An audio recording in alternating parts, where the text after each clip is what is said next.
Ya, baik. Tadi kan kelompok ASI sudah menyampaikan hasil diskusinya ya. Sekarang silakan kelompok Bubur untuk menyampaikan hasil diskusi mengenai MPASI. Silakan Ibu Dwi bisa mewakilkan kelompoknya. Ya, baik. Beri tepuk tangan untuk Ibu Dwi. Terima kasih ya Ibu Dwi atas jawabannya. Jadi betul, MPASI itu adalah makanan pendamping ASI yang diberikan kepada bayi mulai usia 6 bulan. Nah, biasanya berupa nasi tim ya ibu-ibu. Oh iya, nah sekarang mari kita lihat apakah jawaban ibu-ibu sudah betul. Kita lihat film mengenai MPASI.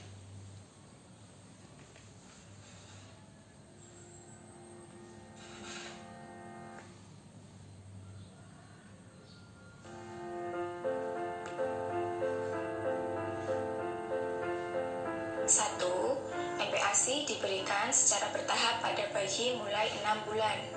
2. Berikan MPASI dengan memberikan perhatian kepada frekuensi, jumlah, kepekatan, dan variasi sesuai tahapan usia. 3. Perihal kebersihan. Kebersihan yang baik penting untuk menghindari diare dan penyakit lain. Gunakan sendok dan cangkir bersih untuk memberikan makanan atau cairan pada anak. Simpan makanan yang akan diberikan kepada bayi di tempat yang aman dan bersih. Cuci tangan ibu pakai sabun dan air bersih sebelum menyiapkan atau memberikan makan bayi, setelah ke toilet, dan setelah membersihkan kotoran bayi. Cuci tangan ibu dan bayi pakai sabun dan air bersih sebelum makan.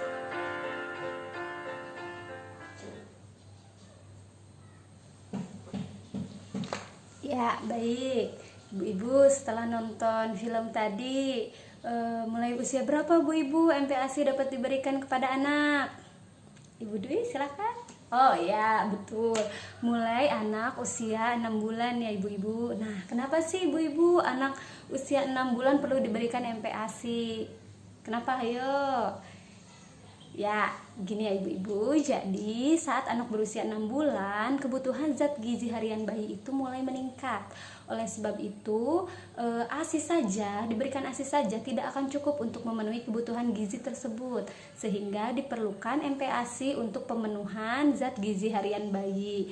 Nah, bisa dikatakan masa bayi mendapatkan MPASI ini merupakan masa transisi.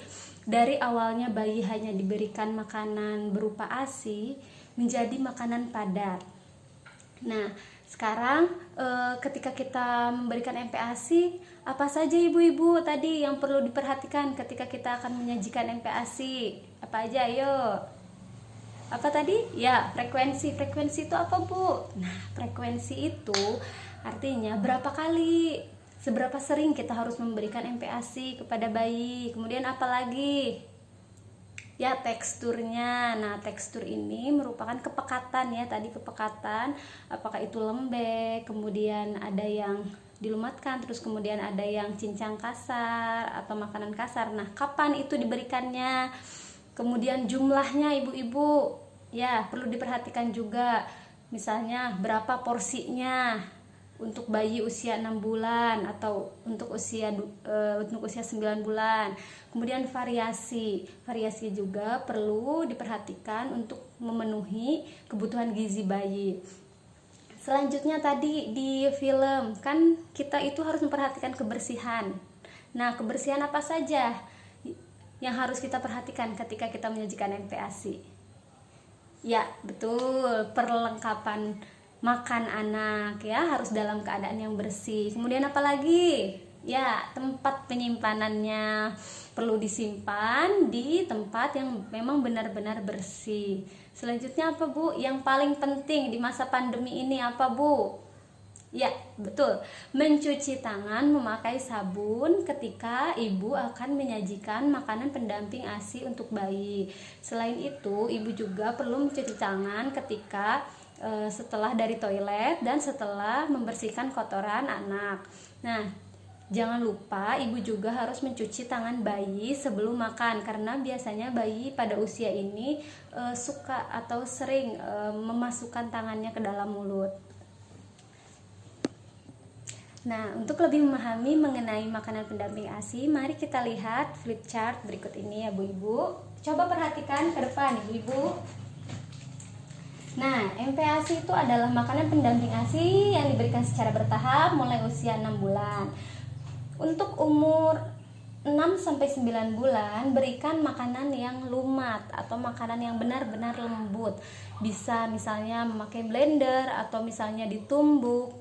Nah, makanan ini diberikan 2-3 kali sehari.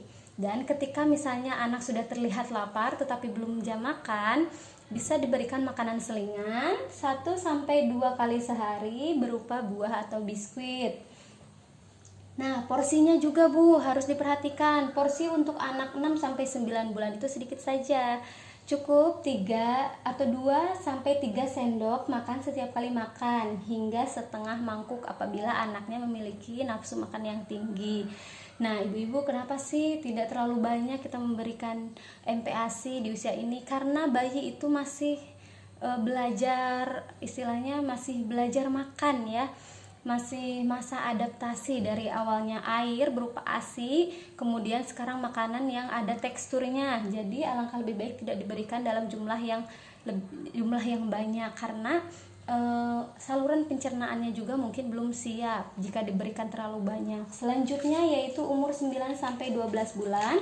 Makanan yang diberikan adalah makanan yang lembek atau dicincang 3-4 kali sehari, misalnya seperti bubur tim, bubur, nasi tim misalnya ibu-ibu. Selanjutnya makanan selingannya itu dapat diberikan 1-2 kali sehari. Nah, untuk makanan selingan anak bisa mulai belajar makan sendiri ya ibu-ibu, dipotong sesuai dengan genggaman anak. Jadi anak bisa makan sendiri karena itu untuk melatih kemandirian dan juga melatih motorik anak atau panca inderanya, melatih geraknya anak ya ibu-ibu. Selanjutnya untuk usia 12 bulan ke atas, anak sudah mulai bisa diberikan makanan yang sama dengan keluarga lainnya. Nah ibu-ibu, sekarang ibu-ibu sudah tahu ya makanan pendamping ASI yang sesuai dengan usia anak. Nah, jangan lupa walaupun kita sudah memberikan makanan pendamping ASI tetap diberikan sampai anak usia 2 tahun. Nah, selain itu, kebersihan kita di dalam menyiapkan MPASI itu juga sangat penting agar anak bisa terbebas dari penyakit-penyakit berbahaya seperti salah satunya penyakit diare. Ya, seperti itu ya ibu-ibu. Sudah paham mengenai MPASI?